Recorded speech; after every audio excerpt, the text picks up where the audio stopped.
Tukoy na po kung sino ang nagpatakas kay Alice Guo.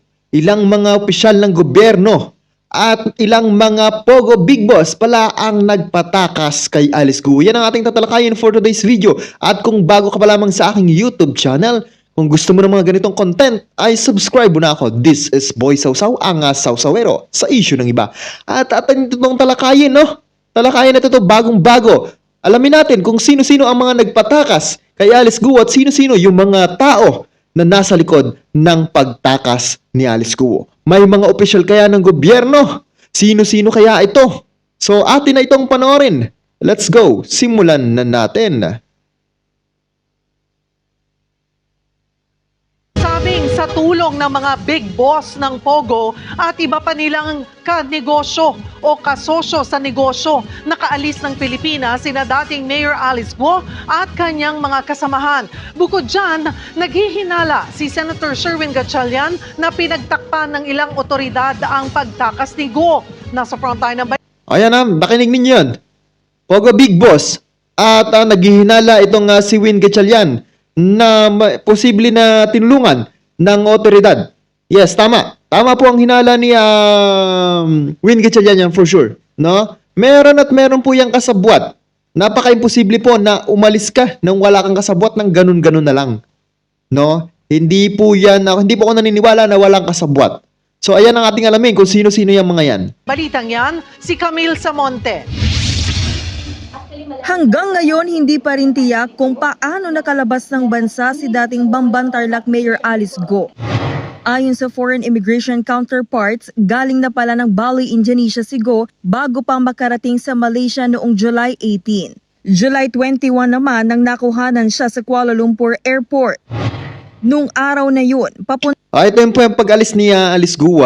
Ito yung mga destinasyon na mga pinuntahan ni Alice Guo. punta na si Guo sa Singapore. Halos isang buwan sa Singapore si Guo na sinasabing nakipagkita pa raw sa kanyang mga magulang at kapatid. Mula Singapore, tumawid pa Batam, Indonesia si Guo sakay ng ferry noong linggo.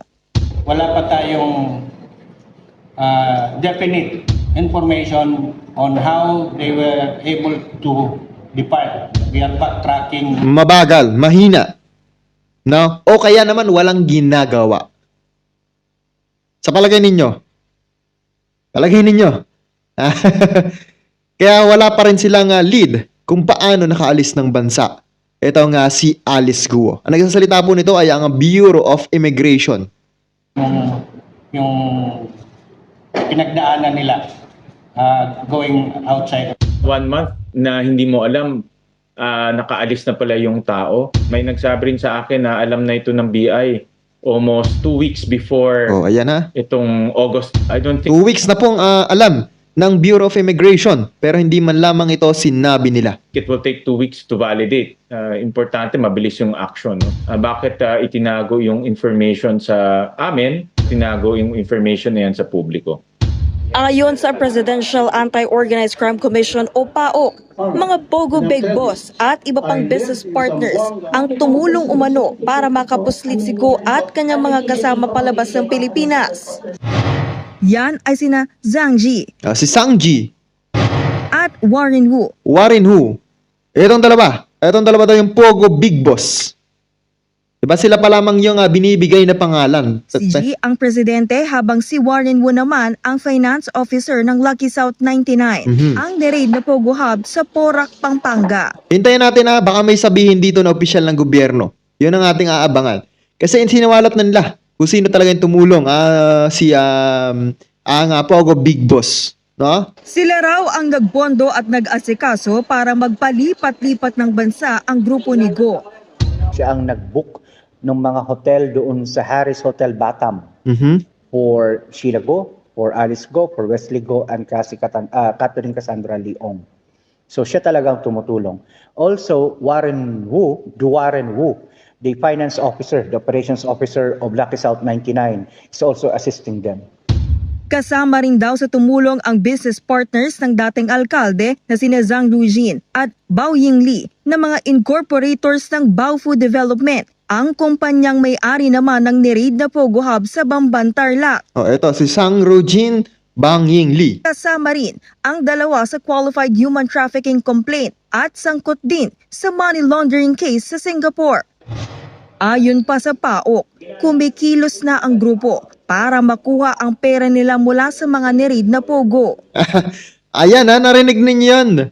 Ang ginagamit na pondo ng PAOK, ayan yung mga sinamsam. No, sinamsam. Buti naman at may nasamsam, no? Kasi wala namang maipopondo ang gobyerno dahil dito. No, kasi mababawasan na naman ang mga funds ng ilang mga ehensya ng gobyerno dahil sa paghahanap dito kay Alice Go. Buti na lang at may nasamsam, no? Yun yung ginagamit nila. Ang ginagawa na po nila ngayon is purely money laundering. How to be able to get their finances, so to speak. Yung hindi pa natin na-freeze, na hindi pa natin alam kung nasaan ang mga ito. Mahalaga raw na agad mahuli si Alice Go bago pa ito makalipat sa iba pang bansa. Tama. Kaya ang iniiwasan po ngayon ng PAO sa pagkipagtulungan natin sa immigration ng Indonesia, Malaysia, and Singapore, even Thailand, ay hindi makatawid ito si Alice Guo papunta ng Cambodia into the Golden Triangle. Kasi pag nakapasok na po yun ng Cambodia, Laos, Myanmar, endgame. Okay, ayan narinig din yun. Pag nakapasok ng Cambodia, Laos, and Myanmar, kasi yung Myanmar, ang pagkakaalam ko dyan ay magulong bansa, no? Walang gobyerno. Siguro ganun din sa Cambodia and Laos. No, walang hindi maayos yung sistema ng gobyerno at yun ang pagkakaalam ko diyan sa mga bansa na yan. Tuloy natin. Hirapan na tayong kunin po. Kaya medyo mahihirapan ng PAOK. Ngayon, nasa Batam, Indonesia pa rin daw si Alice Go. Nag-request na ang PAOK sa Interpol na mailagay siya sa Blue Notice. Iniimbisigahan din ng PAOK kung may taga-gobyernong tumulong kay Go para lumago ang poguha. Yun yung ating inihintay eh. Imposibleng wala hong mga kaanib ng mga miyembro ng gobyerno Tama. na tumulong po sa kanila. Yes. Former or current. Kaya nga pang panawagan ng presidente, heads will roll. Former or current. At lalo na po, hindi pa ako spy. Nagbabalita mula sa Frontline, Camille Samonte, News 5. Okay, ayan narinig ninyo. Yung mga tumulong at kasabwat sa pagtakas ni Alice Go, wala pong nabanggit ng kawani ng gobyerno. No, yan yung para naman natin pinangahihintay, no? Mabanggit kung sino talaga ang tumulong sa mga opisyal ng gobyerno. Pero sa kasamaang palad ay wala pa pong inilalabas kasi patuloy ang hearing nito at patuloy ang investigasyon sa pagkakatakas nitong si Alice Guo. Yan ang ating hintayin sa mga susunod pang mga araw kung kailan at kung sino ang nagpatakas kay Alice Guo. So yan lang for today's video. Once again, this is Boy Sausaw. Huwag mo na akong kalimutang i-subscribe. Mabuhay po kayong lahat.